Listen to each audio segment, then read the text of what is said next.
What's up, y'all? It's Annabelle with That Good Shit, and I am here with the one and only Luke Titus. Luke. We're in New York City. We're It's here. cold as shit. How are you feeling today? I feel good. Yeah, grateful, happy to be here. Yeah. Yeah, definitely. Excited to have you out in New York on a very exciting trip, working on stuff for the new album that you have coming out soon, which I'm really excited to talk with you about today. But I actually kind of want to go back in, start out with like your origins as an artist, just in general. If you want to give the people a brief introduction to who you are, where you come from, how you got started, give us a little intro to Luke Titus. Totally. I'm from Chicago, born and raised in Chicago, and my dad's a great musician, so I was just around music a lot as a kid when I was growing up. Yeah, I did some after-school music programs and like found my way into communities of young people who were like making music in Chicago. Yeah, and then I felt like I got pretty lucky being a kid in Chicago at a time when there was a lot of music that started to get popular outside of Chicago and a lot of buzz around like live bands, hip hop, and just kind of found my way into circles with really amazing people and really amazing musicians and artists. And that definitely shaped a lot of like me and my music and the way I approached music and thought about it when I was growing up. As a drummer, mostly at that time was how I was like interacting with artists or musicians and my friends. And then when I was in high school, I kind of started making my own music, got gifted like a really cheap MIDI MPC. And so I just started like sampling and making beats. And that was kind of like the beginning of me making my own music, trying to find ways to use like whatever gear I had just to like make stuff. And then yeah, after that kind of just kept working with different artists and making my own music when I could. And I guess that's the best way I could describe the origin story. Okay, very beautiful origin story. And Yeah. you were working on some really incredible music in Chicago during that like really exciting era of Chicago music. Yeah, just getting tapped in with like that whole circle of creative people, I think was just super inspiring to me. It was also like a different world than where I was coming from, because I was coming kind of more from like a rock kind of jazz fusion background. And so getting tapped in with like a bunch of hip hop artists and R&B artists was like cool. And meeting the producers behind that music too was also like super inspiring to me. That whole group of people just has a special place in my heart, you know, because Truly. I was also like early 20s, late teens at the time. So it's like that's just like a formidable time in people's lives in general. So yeah. Yeah, and that whole era of music, Chicago music specifically, has given so much to the world. And I'm sure from your perspective, especially, it's been beautiful to watch it grow and impact so many people and influence like this new generation of artists coming up. Like Chicago has a great new wave coming out right now as well of like really amazing artists. And then as you start stepping outside of Chicago, whether it is you're touring or you move out of Chicago, when you left Chicago, how did your influences start to broaden? Before I ever moved to LA, I was introduced to Kiefer through a mutual friend. And then all those years, like 2 years later, I moved and remembered that we had met. And so like, I can't remember, I was working on music at the time. I was like, hey, we should jam. You come over to my little studio in LA. And then he asked me to go on tour with him right when things first started to open back up from the pandemic for touring. So this is like October, I think, of 2021 maybe. And that was a really great experience. And I think he like ended up becoming such a close friend of mine and just like someone who introduced me to so many amazing people in the LA scene and in like the kind of jazz adjacent scene specifically. So that helped me branch out so much. Not that I, necessarily wanted to not be with all my friends from Chicago, but I think being a part of an instrumental scene in a new city, it was really cool to be introduced around by someone who was like such a staple there already. Dude, yeah. Because he's been, he grew up around there and has been a part of that scene. So just by virtue of like being around him, being in his band, I feel like I met so many cool people. And then it kind of was just like a trickle down effect from there where I started to get more gigs with more people in LA. And yeah, it just kind of like helped me kind of branch out in that scene, you know? Absolutely. Yeah. Kiefer's a great person to know if you want to be like connected to all of the best in music. Like, Absolutely. and Kiefer's lore is like super deep. He's told me stories of like his time coming up in LA and everything he does, and it's really baffling. Kiefer's a legend, and I also saw you play in the Kiefer trio at Blue Note over here in New York, and it was so amazing to watch y'all play. Like, I was in a trance watching y'all play, and when you play with the Kiefer trio, I see you get into like a crazy flow. Like, it's really beautiful to watch. Tell me about like the telepathy that you have with the Kiefer trio and how it feels to be in that flow. Yeah, it's cool. We kind of just started playing a bunch of music together for fun. So when I first started playing in his band, it was more like playing his original music. And then with that band, we kind of started to write stuff together. So it just feels like a really safe space to be able to like create together. And we all trust each other a lot musically. So it's just really easy to kind of like let go and not feel like there are boundaries. So, and music is such a communicative thing in general. And I feel like whenever I'm playing music with people, we're always communicating through it. So the closer you are with people you're playing music with outside of the music, it's easier to play, you know? And I feel like that probably is a part of it for sure. Yeah. 100%. Yeah. Your technique is so recognizable. I feel like whenever I hear Luke Titus drums, I automatically know it's you, which is so crazy because I feel like there's no other drummer that I like can immediately recognize based off their style. And I think it's so cool how you've built such a unique space for yourself in music. Tell me about how you've gone about developing your technique because it is such a unique sound. Thank you. That's really sweet. And I think, a lot of learning anything for me is always starting off by imitating things that I like. So like when I was growing up, I was obsessed with a bunch of drummers, Elvin Jones, Chris Dave, Nate Smith, Mark Juliana, Justin Brown, all these amazing drummers who I just wanted to sound exactly like them. So that was like where it kind of started for me. Questlove, the list goes on. And also a lot of young people now, or younger people closer to my age, who I'm also inspired by. But when I was growing up, yeah, it definitely started by just trying to sound like those guys, and really I was just obsessed. I was definitely just obsessed. And then eventually I think that turned into me kind of trying to mold those influences into my own voice. I had a really great teacher in high school too. Shout out John, that's my guy. And he was just really supportive and he was really encouraging me to find my own voice on the instrument. And I think also I had a lot of different influences sonically, so it was never like I was just influenced by jazz or I was just influenced by rock or hip hop. I think the benefit of like growing up listening to like classic rock in the house, studying jazz, and then also being a part of a community in Chicago that was so heavily influenced by hip hop and R&B, it was kind of like this crazy melting pot. I felt like I had to be very malleable with my style to kind of fit anything, and I think that kind of helped me create this whatever I don't even know what you would call it, the style that I play, because I also love drum and bass. I was going to ask about like the influence of electronic music in your taste because I know you're a big fan of that, and I'd love to know how that ties into your technique. Totally, yeah. I mean, definitely started with like the Dilla Madlib thing and listening to like Voodoo and the whole D'Angelo Soulquarians era. That was definitely what got me into being like, oh, he's like playing drums, but he's trying to emulate people who are producing drums. And then getting into certain drummers like Mark Juliana or these other people that would emulate like different type of electronic drums like drum and bass or breakbeat stuff.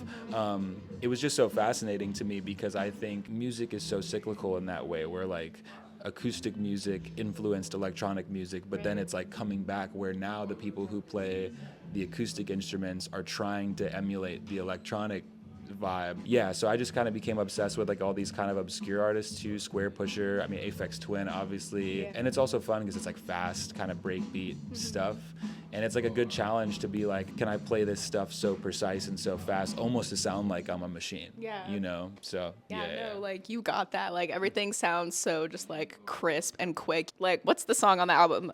Cycles. Oh yeah. I was losing my mind listening to Thanks, Cycles. Like the speed at which you can play is actually insane. Like I don't know how you move that fast. It's probably like a lifetime of practice. Like it's probably what it is. But yeah, let's get into the album because I can't wait to talk about it any longer. From What Was Will Grow a Flower.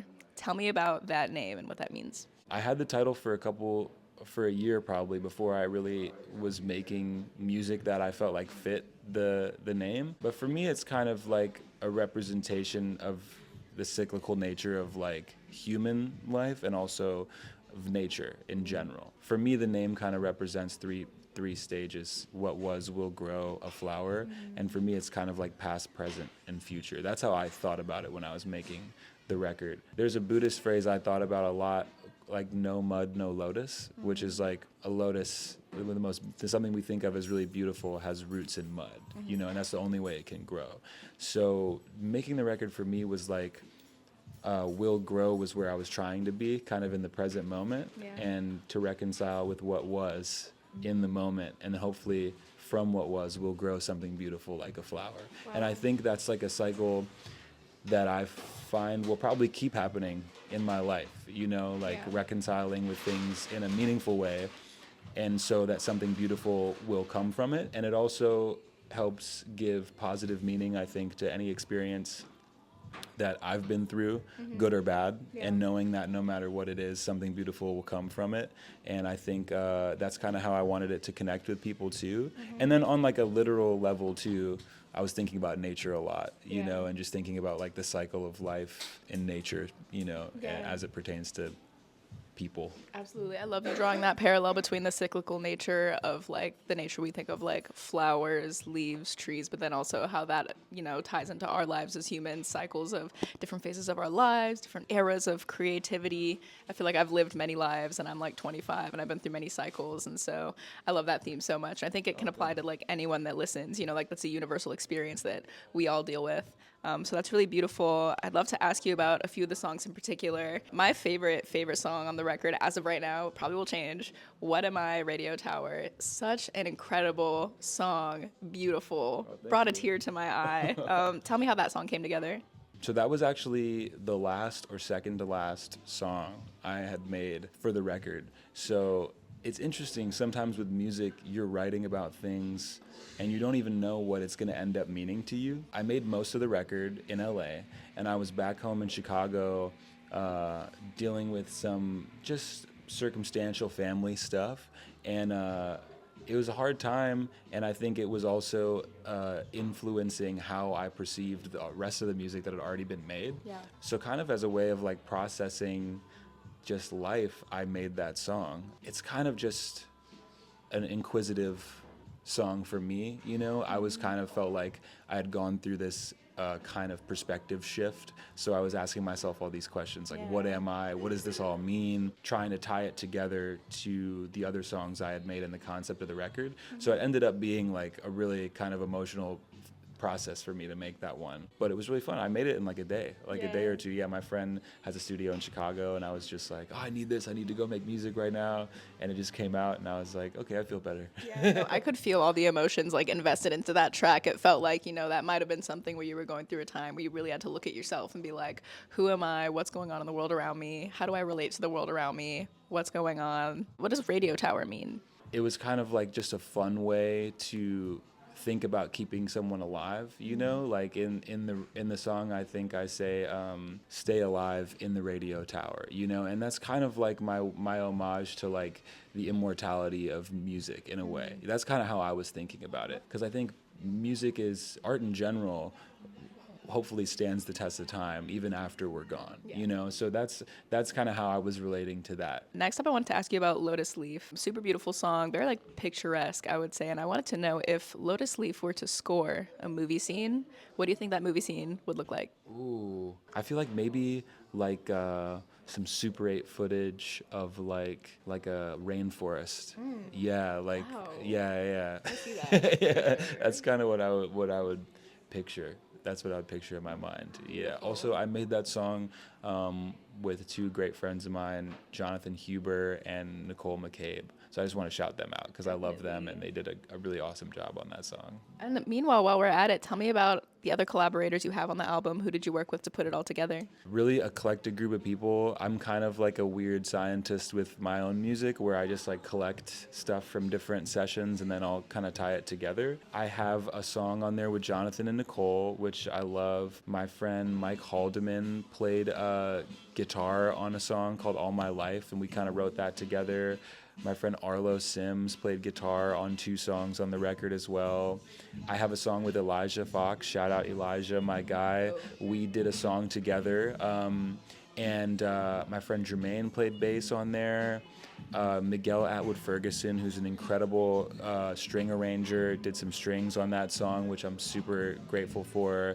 And I think that might be it. My friend Simon Flanafi and Dylan also helped with the intro a little bit on the album. And my friend Brian Sanborn, who I mentioned earlier, played guitar a little bit. So a lot of help from a lot of really special people. Beautiful. Yeah. Teamwork makes the dream work. We love it. And I really did love All My Life as well. That's one of the songs I wanted to highlight, like super vibrant, like a feel good kind of like alt rock moment. Tell me a little bit about the inspiration behind the feeling of that song. I don't know. I feel like the album is pretty introspective in general. It's very like existential almost. And I just was happy. I met someone who like really meant a lot to me in like a lovey-dovey kind of way, and so I wanted to find a space on the album to represent that didn't feel too outside of the realm of like what the rest of the album was talking about. But I was like, oh, this feels good. This is happy. I love a feel-good, happy song. There's like a good range of emotion, a good range of feelings throughout the album. It still all feels cohesive, which is really great. I know you said you've been working on this album for like many years, so to see it come together in this way is like really amazing, and you killed that. I'd love to know, like, again, you've collaborated with so many amazing people in your career. What are a few pieces of wisdom or like style or technique that you've taken away from past collaborators that you applied to the process of making this album? I mean, I think trying not to force things too much and allowing yourself to just make something, and then if it ends up fitting with what you're trying to do, awesome, and if it doesn't, that's also okay. I've collaborated with Cisco Swank a bunch. Shout out Cisco. And throughout the process of the record that we actually made that whole album pretty much during the pandemic from different cities. So we would just be sending each other things back and forth, and we ended up making this whole album that way. And he's just so good at not overthinking things. And so I think that's one collaborative relationship I have that's definitely inspired me to try and not overthink things as much, because I'm like very much a overthinker. So that helps a lot. And then just leaning into collaboration in general. I think in the past I've always felt like I have to do everything myself, and then with this album I kind of was like, maybe not, maybe I should bring people in, and it actually proved to make everything so much better. So yeah. Collaboration is everything, and you do it very well. Some of my favorite collaborations of yours have been which song is it on Cisco's project, the like Reprise, I think it is. Oh yeah. Love that song so much. And also I was listening to that Planet Giza album, which was my favorite album of the year it came out, and you had the drums on Northern Playalistic, which was fire. Tell me about working with Planet Giza. Oh, shout out Planet Giza. Those are definitely the guys, 100%. Yeah, they're just so cool, man. They just have shown love to me for a long time, and we've always just been homies. And then when they came to LA around the time they were working on that record, they stopped by and we just caught a vibe, and I was like super excited because I'm also just a big fan of their music. So I was kind of just like, any way I can help, send you guys drums, record over the songs, and I'm happy something made it on there. Absolutely. Yeah. I feel like if I could put like 5 albums in a time capsule for aliens, like 1,000 years in the future, 10,000, whenever they come, could be any day, I would put that album in there. Yeah, like, for sure. Incredible piece of work. What have you been listening to, Luke? Like, what's on the top of your playlist right now? What's on repeat? I've been listening to Mike a lot recently. Shout out Mike. Just like, I've been in New York for like a week, so it's just always an awesome vibe listening to him while I'm here. Yukimi, the singer from Little Dragon. Yes. Yeah, she just put out like a new song, I think. So I've been like definitely a long-time Little Dragon fan, so super hyped just to hear what she's doing. I think is super cool. I just went to a live show of hers in December, and she played a bunch of songs off the new album that she's about to release. And we did an interview with her also, actually. And it was unbelievable. Her voice is like unreal. Yeah, she's the GOAT. I mean, she's the GOAT. That band and her writing, her songwriting, her voice, like, I'm definitely obsessed. Saya Gray, super into Saya Gray. Yeah, those are just like some people on the top of the playlist, I think, right now. Okay, always good taste. I expect nothing less from you, Luke. I'd also love to know, we're getting into the new year. I'm setting a lot of goals. I'm thinking about the dreams I want to chase. What are some of your goals and dreams for 2025? Definitely just you know, not moving out of fear and just being, you know, excited about this album and yeah, just allowing myself to exist in the world as an artist, as myself, and yeah, definitely embrace the change that comes with that. Because you know, I've been a musician, producer for so long. I think the artist role is new for me. So my biggest goal this year is like trying to embrace that as much as I can and just have fun with it, you know? Absolutely. Yeah. Luke stepping into the spotlight, y'all. This is his moment. It's so exciting. Last thing I want to ask you about before we get out of here, Luke, is I found out recently that when you were younger, an early gig you got in your career was playing with the Blue Man Group. This is true. Tell me about that experience and what did it teach you? Crazy chapter just, you know, of my life. I got hired at Blue Man Group in Chicago when I was in high school. So most of my high school experience was like going to school during the day and then going to play shows at the theater afterwards when I was young as like the drummer in the band there. It was an incredible experience, you know. I feel like it was a great community. It was a theater community, so it was super fun, super vibrant, super supportive. And it also allowed me to just like have a job in music super young. So I was like, oh wow, like I felt from an early age like I could support myself doing music. And I think that kind of ingrained that in me. And I got to travel with them a little bit. So it was definitely like a super eye-opening experience. It definitely shaped like my mentality, my outlook, and helped out a lot. Yeah. Were the Blue Men cool behind the scenes? Super cool, super chill, like some of the funniest people, actors, comedians, like super vibrant people. Absolutely. I remember seeing the Blue Man Group like once in Vegas when I was a kid, and it traumatized me a little bit. They kind of freaked me out, but I do remember like the drumming being like a big part of it. And so, do they still run? They still run the Blue Man Group. It's still out there. They just closed actually after 30 years. Yeah, it's crazy. So shout out the Blue Man Group, great run. I just went to the last, they had like a big party at the last show in Chicago. It was really sweet. Yeah. Amazing. Shout out to the Blue Man Group, man. Like 100%. Essential childhood memories of like kids of the early 2000s. Literally. The Blue Man Group. Literally, yeah. We got to make sure our kids know about the Blue Man Group. We can't let their memory die. Shout out to them. Well, Luke, so excited for the new album. So excited that we finally got to do an interview as well. Like I've been a fan of you for a really long time, and everything you've built has been so cool. A lot of great stuff on the way. Anything else you'd like the people to know about Luke Titus? Just, yeah, stay tuned. Cool things on the way. And shout out that good shit. Thanks for having me. Yes, sir. Thank you.